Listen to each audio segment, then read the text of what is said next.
The neon glow of Tokyo is not a light of welcome. It is a clinical glare illuminating a concrete labyrinth where the concept of ownership is as fragile as a sheet of forged paper. In Hitoshi One's 2024 Netflix powerhouse, Tokyo Swindlers, we are invited not just to witness a crime, but to descend into the predatory ecosystem of the land swindlers, the ghosts who sell the ground from under the feet of the living. This is a world where truth is a variable, and the city itself acts as a silent accomplice to the most audacious heist in modern Japanese fiction. To understand the heartbeat of this series, one must first accept that it is built on the bones of real-world history. The Sekijo-shi are not mere figments of a screenwriter's imagination. They are the dark relics of Japan's bubble economy, specialists in the art of the ground flip. They identify prime real estate held by the elderly, the reclusive, or the dead, and through a symphony of administrative sleight of hand, they conjure fake identities and forged seals to sell property they do not own. The 2024 series takes this premise and sharpens it into a jagged, stylish blade, focusing on a high-stakes gamble involving a 10 billion yen temple property that sits like a crown jewel in the middle of a hungry metropolis. At the center of this hurricane is Takumi Tsujimoto, a man whose very existence is a testament to the destructive power of a land scam. Played with a haunting, repressed intensity by Ayano, Takumi is the negotiator of the group.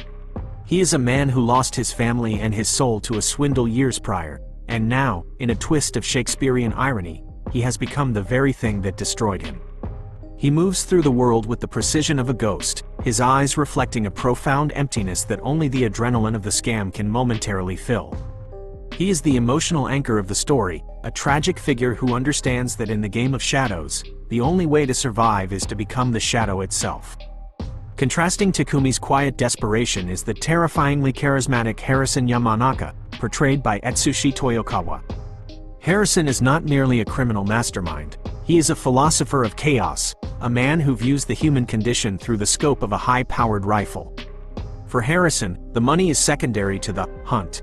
He treats the orchestration of a 10 billion yen fraud like a grand opera, where every forged document is a note and every lie is a crescendo.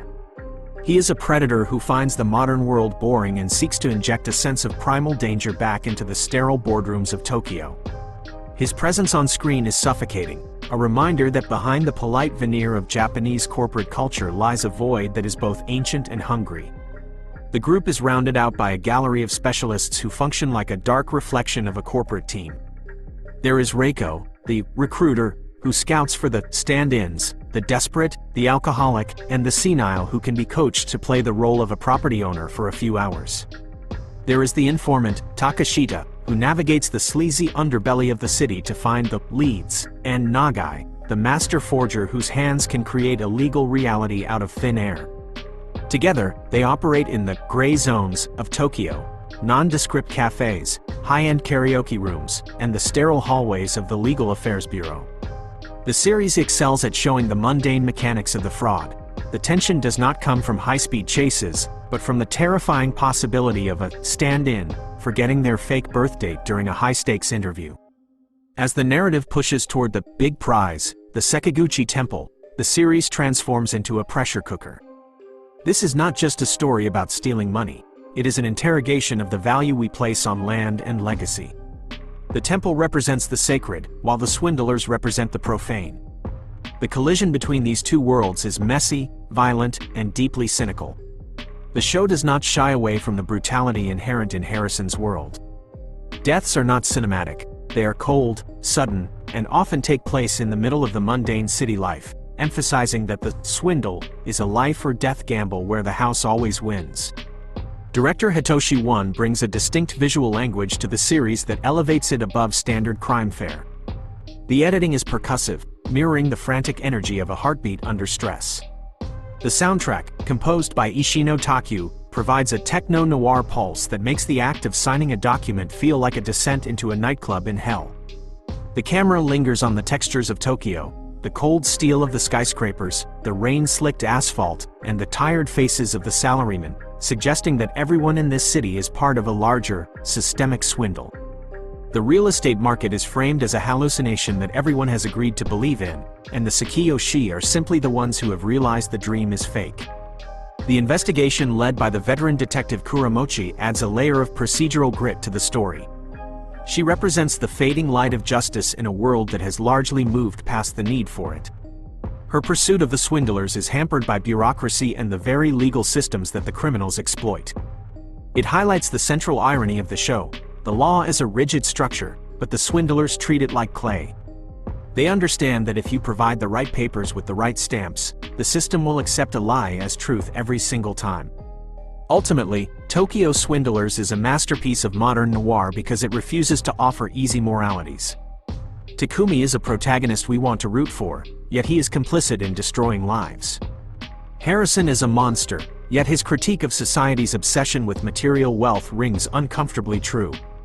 By the time the final credits roll, the audience is left questioning the very ground they stand on. If a piece of paper can transfer the ownership of the earth, then who truly owns anything? The series suggests that the only thing real in Tokyo is the desire for more, the endless, gnawing hunger of the city that devours its own history to build a slightly taller tower of glass and steel. In its final act, the show becomes a meditation on the cost of the thrill. For Harrison, the climax of the scam is a spiritual experience, a moment of pure existence amidst a sea of fakes. For Takumi, it is a reckoning with his past and a realization that some debts can never be repaid, no matter how many billions are moved between bank accounts. The 2024 Netflix adaptation stands as a towering achievement in Japanese television, a sleek, violent, and deeply intelligent exploration of the cracks in the foundation of the modern world. It is a story about the masks we wear, the lies we tell to survive, and the terrible price of realizing that everything we value is, in the end, just another swindle.